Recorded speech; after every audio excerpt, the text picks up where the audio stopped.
வணக்கம். வாங்க இன்றைக்கி வீடியோவில் என்ன பார்க்க போகிறோன்னா ஒரு சூப்பரான கருவேப்பிலை பொடி. வாங்க எப்படி செய்யலான்னு பார்க்கலாம்.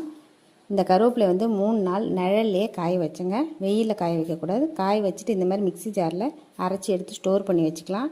கருவேப்பிலை சாப்பிடாதவங்க தூக்கி போட்டுருவாங்க. அவங்களுக்கான ஒரு ரெசிபி தான் இது. இந்த மாதிரி நீங்கள் தயார் பண்ணி வச்சிட்டிங்கன்னா நம்ம காரக்குழம்பு, ரசம், சாம்பார் எல்லாத்துக்குமே இதை யூஸ் பண்ணிக்கலாம். ரொம்ப வாசனையாக இருக்கும்.